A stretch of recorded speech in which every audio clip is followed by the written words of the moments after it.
আসসালামু আলাইকুম। আজ মঙ্গলবার 25 ফেব্রুয়ারি 2025। ফ্রেন্ডলি মোবাইল প্রবাস টাইম বুলেটিনে আপনাদের স্বাগত জানাচ্ছি আমি জাহিদুল ইসলাম রনি। শুরুতে জানাবো শিরোনাম। ওমানে রমজানের বাকি আর 3 দিন, ট্রাফিক জ্যাম নিয়ে দুশ্চিন্তা বাড়ছে বাসিন্দাদের। সালামা নামে এআই প্ল্যাটফর্ম চালু করল দুবাই, সুফল পাবেন প্রবাসীরা।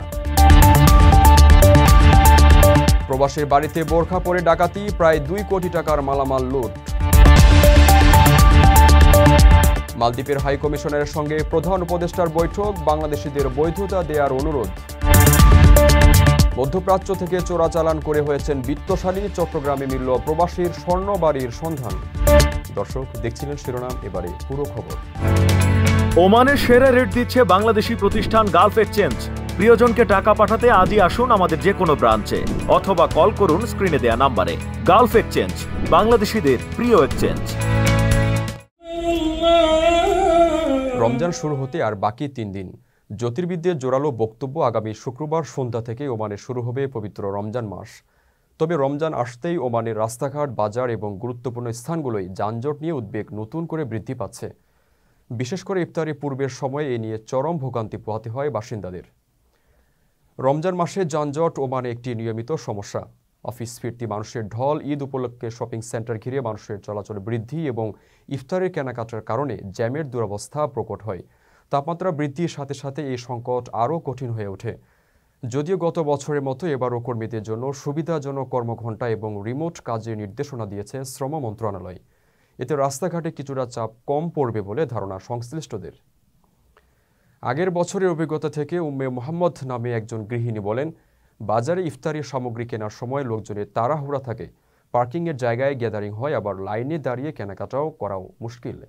হয়তো ডেলিভারি সেবা এবং অনলাইনে কেনাকাটার ভালো ব্যবস্থা থাকলে এর সমাধান সম্ভব।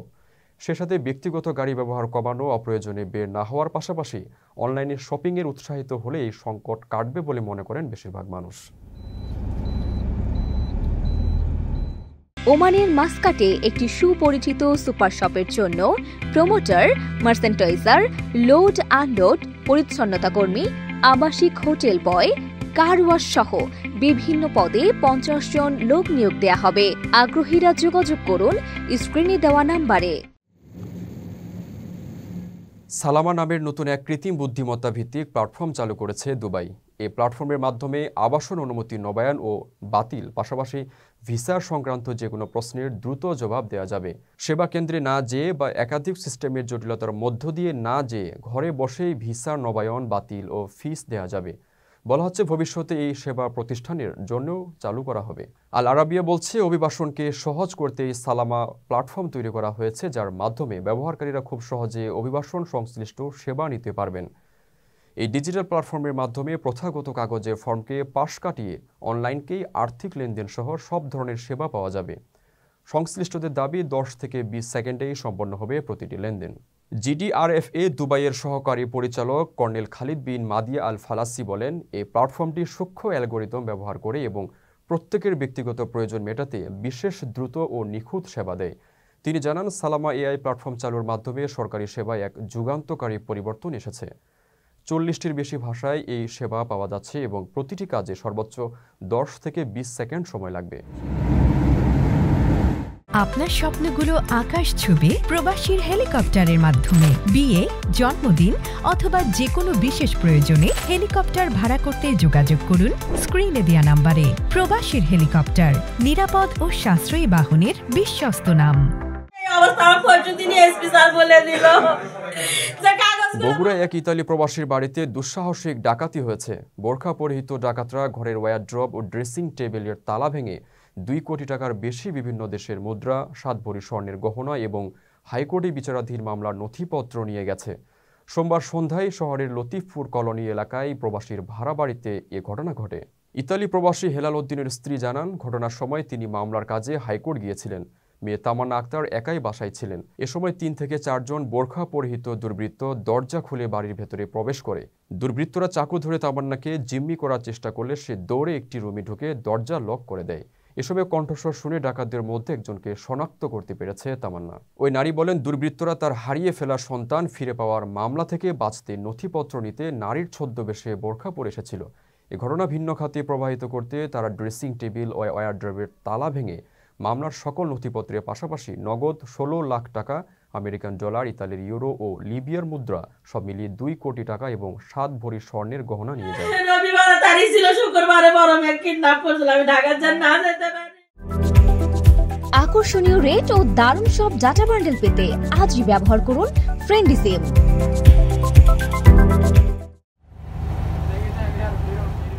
মালদ্বীপে বসবাসরত বাংলাদেশিদের বৈধতা দিতে দেশটির সরকারকে অনুরোধ জানিয়েছেন প্রধান উপদেষ্টা ডক্টর মোহাম্মদ ইউনূস।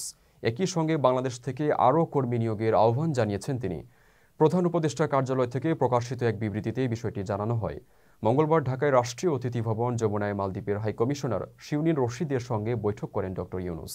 এ সময় মালদ্বীপ প্রবাসী বাংলাদেশিদের বিভিন্ন সমস্যা তুলে ধরেন তিনি। মালদ্বীপে বহু বাংলাদেশি পর্যটন ও মৎস্য খাতে কাজ করছেন। এছাড়াও একটি উল্লেখযোগ্য সংখ্যক বাংলাদেশি চিকিৎসকও মালদ্বীপে কর্মরত রয়েছেন।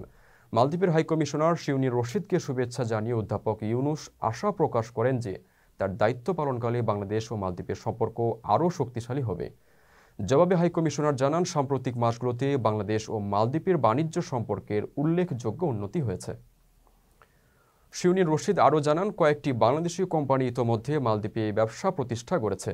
এছাড়া গত বছরে মালদ্বীপে ভ্রমণকারী বাংলাদেশি পর্যটকের সংখ্যা 17.5% বৃদ্ধি পেয়েছে। এছাড়া হাইকমিশনার প্রধান উপদেষ্টার জলবায়ু পরিবর্তনের প্রভাব কমানোর প্রচেষ্টার প্রশংসা করেন। রেমিটেন্স যোদ্ধাদের ঢাকায় বিশেষ ছাড়ে রেডি ফ্ল্যাট দিচ্ছে শতভাগ বিশ্বস্ত ও নির্ভরযোগ্য প্রতিষ্ঠান প্রবাসীর সিটি। দুবাই গেছেন 10, 22, 26 এবং 37 বার। কারো আছে সোনায় মরানো 7 তলা বাড়ি, এলাকার লোকজন বলে গোল্ডেন বা স্বর্ণ বাড়ি। কারো বাড়ি 10 তলা, কারো আবার বাড়ি 5 তলা। হঠাৎ ফুলে ফেপে ওঠা এমন 3 স্বর্ণ চোরা কারবারির খোঁজ পেয়েছে চট্টগ্রাম পুলিশের অপরাধ তদন্ত বিভাগ।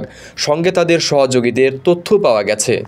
সিআইডি সূত্রে জানা গেছে, নগরীর বায়েজিদ বোস্তামি থানার বিপরীতে একটি বাড়ির মালিক মোহাম্মদ সাইফুদ্দিন।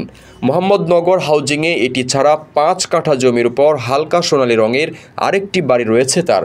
এ দুটি বাড়ির বাজার মূল্য 25 কোটি টাকা। সিআইডি কর্মকর্তারা জানান, সাইফুদ্দিনের নির্দিষ্ট কোনো পেশা নেই। তার 2 ভাই মধ্যপ্রাচ্যে থাকে। দুবাই ও ওমান থেকে স্বর্ণবার চোরাচালান করে সে বিপুল অর্থবিত্তের মালিক হয়েছে। বায়েজিদে এক আবাসিকে তার 2টি গোল্ডেন বাড়ি রয়েছে। 2017 সালে তার কাছ থেকে 3 কোটি টাকার 60 পিস স্বর্ণবার জব্দ করা হয়।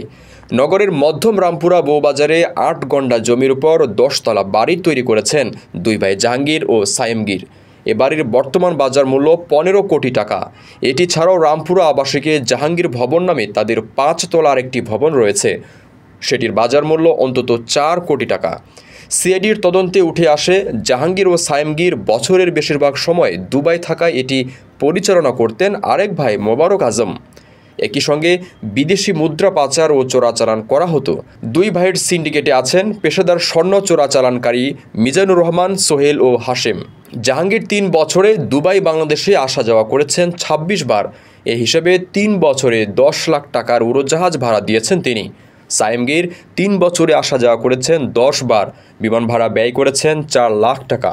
তাদের সিন্ডিকেটের সদস্য মিজানুর রহমান 3 বছরে 22 বার এবং সোহেল 5 বছরে 37 বার দুবাই বাংলাদেশে আসা যাওয়া করেছেন। প্রতিবার তারা দুবাই থেকে দেশে আসার সময় স্বর্ণবার নিয়ে এসেছেন বলে সিআইডির তদন্তে উঠে এসেছে।